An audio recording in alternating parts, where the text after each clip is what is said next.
এ যেন ভূতের মুখে রামনাম। গাজা রক্তে ভেজা এক উপত্যকার নাম। দীর্ঘ ১.৫ বছরেরও বেশি সময় ধরে যেখানে চলছে অবিরাম যুদ্ধ, ধ্বংস, মৃত্যু আর অনাহারের মিছিল। আর সেই গাজা নিয়েই মুখ খুলেছেন মার্কিন প্রেসিডেন্ট ডোনাল্ড ট্রাম্প, যিনি একসময় ফিলিস্তিনি স্বপ্নভঙ্গের অন্যতম মুখ ছিলেন। তিনি এখন বলছেন, গাজায় বহু মানুষ না খেয়ে আছে, আমরা তাদের পাশে থাকব। হ্যাঁ, ঠিকই শুনছেন, এই কথাটি ডোনাল্ড ট্রাম্প বলেছেন, যিনি একসময় জেরুজালেমকে ইসরায়েলের রাজধানী ঘোষণা দিয়ে মধ্যপ্রাচ্যে আগুন জ্বালিয়েছিলেন।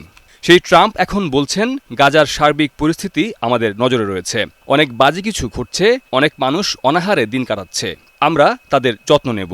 এই বক্তব্য তিনি দিয়েছেন সংযুক্ত আরব আমিরাতের রাজধানী আবুধাবিতে মধ্যপ্রাচ্য সফরের শেষ দিনে। অথচ এই সফরের পুরোটা জুড়ে কোনো কার্যকর কূটনৈতিক পদক্ষেপের ছায়াও দেখা যায়নি। শুধু বক্তব্য, শুধু প্রতিশ্রুতি, আর ফিলিস্তিনি জনগণের জন্য ভবিষ্যতের অনিশ্চয়তা। গাজার এই করুণ পরিস্থিতি যেন এক দীর্ঘস্থায়ী নরকযন্ত্রের নাম। ২০২৩ সালের ৭ অক্টোবর গাজা নিয়ন্ত্রণকারী গোষ্ঠী হামাস হঠাৎই ইসরায়েলের ভূখণ্ডে প্রবেশ করে নজিরবিহীন হামলা চালায়। সেই ঘটনার প্রতিশোধ নিতে সেদিন থেকে শুরু হয় ইসরায়েলের সামরিক অভিযান, যা রূপ নেয় এক ভয়াবহ গণহত্যায়। ১৫ মাসের লাগাতার অভিযানে ইসরায়েলি ডিফেন্স ফোর্স আইডিএফ গাজাকে পরিণত করে ধ্বংসস্তূপে। শহর হয় ছারখার, হাসপাতাল হয় টার্গেট, শিশুর কান্না হারিয়ে যায় ড্রোনের গর্জনে। এ পর্যন্ত নিহত হয়েছে ৫২,৯০০ জনেরও বেশি মানুষ, আহত হয়েছেন আরও ১,১৯,০০০-এরও বেশি মানুষ। এই সংখ্যাগুলো কেবল পরিসংখ্যান নয়, এগুলো প্রতিটি হারানো প্রাণ, প্রতিটি ধ্বংস হওয়া স্বপ্ন। বিশ্বজুড়ে মানবাধিকার সংস্থাগুলো চিৎকার করেও যখন কোনো সাড়া পায়নি, তখন কিছুটা চাপের মুখে গত ১৯ জানুয়ারি ইসরায়েল ঘোষণা দেয় যুদ্ধবিরতি। কিন্তু সেই বিরতিও স্থায়ী হয়নি ২ মাস। ১৮ মার্চ থেকে শুরু হয় দ্বিতীয় দফার সামরিক অভিযান, যেটি এখনও চলছে। এই ২ মাসে গাজায় আরও প্রাণ হারিয়েছেন ২,০০০-এরও বেশি ফিলিস্তিনি, আহত হয়েছেন অন্তত ১৫,০০০। এবার শুধু বোমা আর গুলি নয়, গাজার মানুষের শত্রু হয়ে দাঁড়িয়েছে ক্ষুধা, তৃষ্ণা আর রোগ।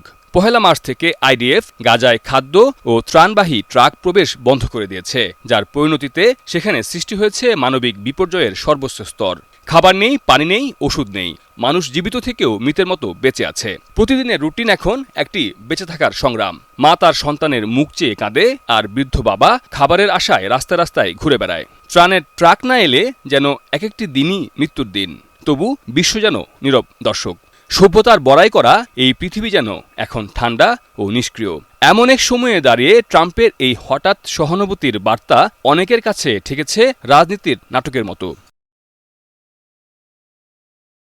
গাজার প্রতিটি ধ্বংসস্তূপ, প্রতিটি অনাহারী মুখ একটাই প্রশ্ন করছে, এই কি সেই সভ্য পৃথিবী, যে পৃথিবীর নেতারা মানবাধিকার রক্ষায় শপথ নিয়েছিলেন, যে বিশ্ব গণতন্ত্র আর ন্যায় বিচারের কথা বলে? ডোনাল্ড ট্রাম্প বলছেন, আমরা গাজার জনগণের পাশে থাকব, কিন্তু সময় বলে দিচ্ছে শুধু কথা নয়, এখন চায় কাজ। শুধু সহানুভূতির মুখোশ নয়, এখন চাই শান্তির বাস্তব রূপরেখা। এখন চাই খাদ্য, পানি, চিকিৎসা আর যুদ্ধহীন একটি আকাশ। কারণ গাজার আকাশে আজও ড্রোনের গর্জন শোনা যায়, শিশুর কান্না মিশে যায় ক্ষুধার্ত মাতৃকণ্ঠে। গাজার মানুষ আজ শুধু একটাই আশা করে, একটি নির্ভয় সকাল, একটি শান্তির রাত।